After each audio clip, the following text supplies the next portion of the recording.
Egyptians.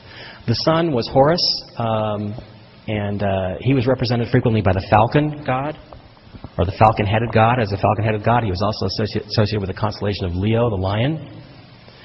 And of course, the belt stars of Orion, Osiris's belt, the three great pyramids, are guarded by a sphinx, a leonine creature, which has now a human head. Some people think that, or pretty sure that that was not always the head, that somehow the pharaoh came along and carved his face onto it. And it may have one time been a falcon's head. I don't know, it's hard to know. But the Sphinx certainly seems to be connected to Orion in the same way. The Sphinx is connected to the pyramids in the same way that Horus is connected to Orion.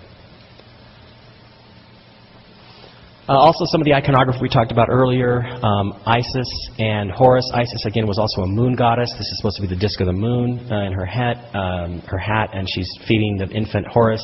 Same thing, Madonna and Child, that we have in the Christian faith today. And the story of Isis and Osiris, and trust me, I'm getting to the point, basically is that Osiris was the good ruler of Upper and Lower Egypt. He was the husband and brother of Isis. He was murdered by his evil brother Set, who usurped his kingdom. He was resurrected by Isis, put back together. She conceived Horus with Isis, or Isis and Osiris conceived Horus, and then Osiris left to go live in Orion and become the judge of the underworld. And Isis went into hiding until Horus reached maturity, and then Horus returned and vanquished Set and took control of Egypt again for the good guys. And basically every pharaoh since then has supposedly been descended from Horus. Okay, this thing about disappearing is related to what's called the helical rising of Sirius. It was an event that took place back in ancient Egypt, still takes place today, but basically what happens is, from the perspective of the pyramids, Sirius disappears from the night sky for about 70 days before it reappears. When it reappears, this is commonly called the helical rising, and that date was a very sacred date in the ancient Egyptian calendar, and it marked the beginning of the Egyptian New Year.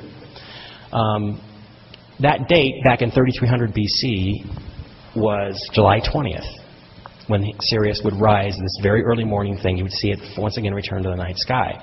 Now, what has any of this got to do with Apollo and going to the moon? Shouldn't have anything to do with it. But, of course, we all know that we did go to the moon. We landed there with Apollo 11 for the first time. Neil Armstrong and Buzz Aldrin walked on the moon.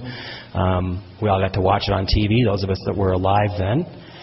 And of course, the date that they landed was July 20th, 1969. Now, that in itself doesn't mean a whole lot, but there's more coming.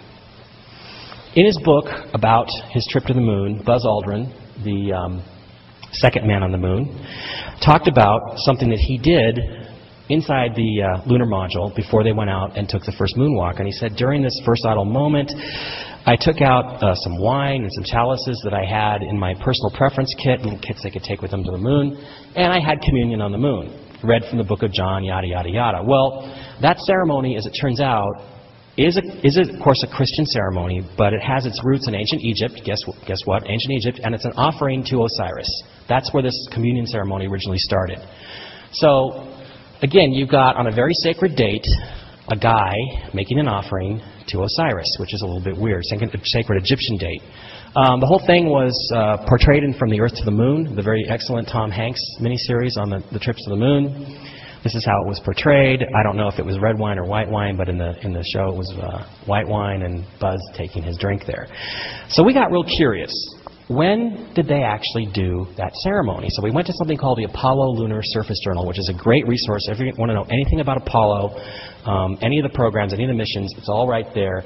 And he went back and we looked and we found out that there was a break at a very interesting time in their process as they were talking back and forth to mission control before they went out.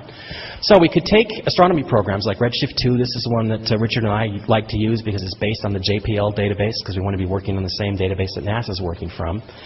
And we found the exact location on the lunar surface where Apollo 11 landed and the time, and we plugged it all in. And what we found was that Isis herself, Sirius, was 19.5 degrees above the landing site. Now, that may not seem super significant, but it certainly did to us because of this whole tetrahedral thing from Sidonia that we've been thinking of, the Egyptian connection of the date of July 20th, and the fact that Sirius was Osiris. And basically, here's what you've got, is you've got Buzz Aldrin making an offering to Osiris on the most sacred date in the Egyptian calendar, the ancient Egyptian calendar, with Sirius at 19.5 degrees. Now, I'd be more impressed, actually, if it had been the horizon, which was the really, really important location in the Egyptian stellar religion, or the meridian, which is the north-south line that seems to go over it. But, again, there's more to the story. The first lunar landing of Apollo 11, we all know the story. They came down, and what they've always told us is that, well, you know, we flipped over, and Neil Armstrong looked down, and he saw a bunch of boulders, a bunch of rocks. And he said, oh, well, we can't land there, so we got to find someplace else to land. So he flew it at great risk to him and Buzz, and found a nice, soft, empty spot and landed. The only problem is that if you look at pictures of the landing site, there's nothing there. It's nothing but dirt, okay? And this is actually where they did land. This is the ground track. And here's Neil basically telling them that, you know, we wanted to find a really good area. This is his official statement from the technical debrief. Or actually, that's not from the technical debrief. That's actually from the radio dialogue that's in the Lunar Surface Journal. And if you look around the landing site, there's no boulders. Okay, there's no boulders anywhere. These are not big rocks. These are like that big.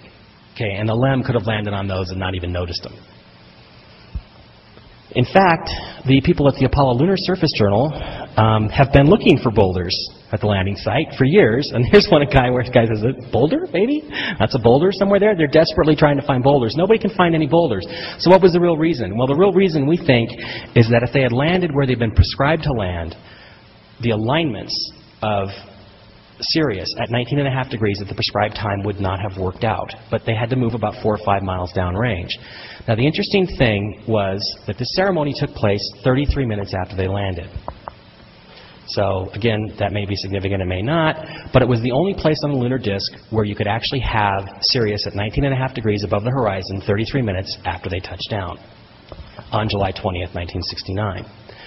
Now, on board, they had a camera, a telescope, sextant, and what I found the other day was that they were actually using this sextant to look for stars. And the stars that Buzz Aldrin said he was looking for were Capella and Rigel. Now, Rigel is in the constellation of Orion. It's right by Sirius, and if you could see Rigel, he absolutely could see Sirius. Another thing that they talk about later on, here's Rigel, here's Sirius, is that, you know, it was so bright on the lunar surface that it was really hard to fix our position because the stars looked really dim. Now, Sirius is the brightest star in the sky. So I don't believe him when he says I was looking at Rigel. If you really were having a hard time seeing this stuff, why wouldn't you look at the brightest star in the sky, which is Sirius? And I think it's because he didn't want anybody to know that they were basically looking through the telescope to see when Sirius got into the right position so he could perform his little communion ceremony. It's also confirmed later, and I had a sound clip, but we're going to skip that, where Armstrong says to them, hey, Buzz is going to give a try at seeing some stars through the optics. So he's sending a signal back to somebody in mission control. Buzz is looking at the stars. So here's Buzz Aldrin, the second man on the moon. Pictures taken by Neil Armstrong. There's virtually no intentional photographs of Neil Armstrong on the moon. And I think that's because Neil Armstrong's job was to photograph the first Scottish Rite Freemason on the moon, who was Buzz Aldrin. This is New Age magazine from 1969. It depicts Buzz on the moon. Here is... that's the structure of the Scottish Rite. Well, at any rate, the Scottish Rite of Freemasonry has 33 degrees. The first 32 you can go up voluntarily. To the very top level, the 33rd, you have to be invited in. Here's the symbol of the 33rd degree of the Scottish Rite. It is the double-headed eagle that Farah was talking about a little bit earlier. There's the equilateral triangle with the number 33 inside of it. So you've got eagles, you've got tetrahedrons, and you've got 33s. And again, this may have something to do, in my opinion, with why the lunar module was named Eagle. I don't think it's just because it was the American eagle. Here is the lunar module Eagle on the moon on July 20th, 1969. And in their book, The Hiram Key, Christopher Knight and Robert Lomas come to the basic conclusion that the rituals of Freemasonry are a recreation of the story of Isis and Osiris. Now, I don't have time to go into that. I don't have a lot of quotes. It's a great book. Read it. And it basically tells you that the Freemasons, at their core, worship Isis and Osiris as their gods in the same way that the ancient Egyptians did. So what you have is an American astronaut who was a Freemason, he's now a 33rd degree Scottish Rite Freemason, performing a ceremony to one of Freemasonry's gods on July 20th, which is a sacred date in ancient Egypt that celebrates Isis coming up from underneath the underworld at 19.5 degrees, 33 minutes after they landed. So didn't think that was a coincidence. Also, this is the flag that Buzz Aldrin took with him to the moon. This is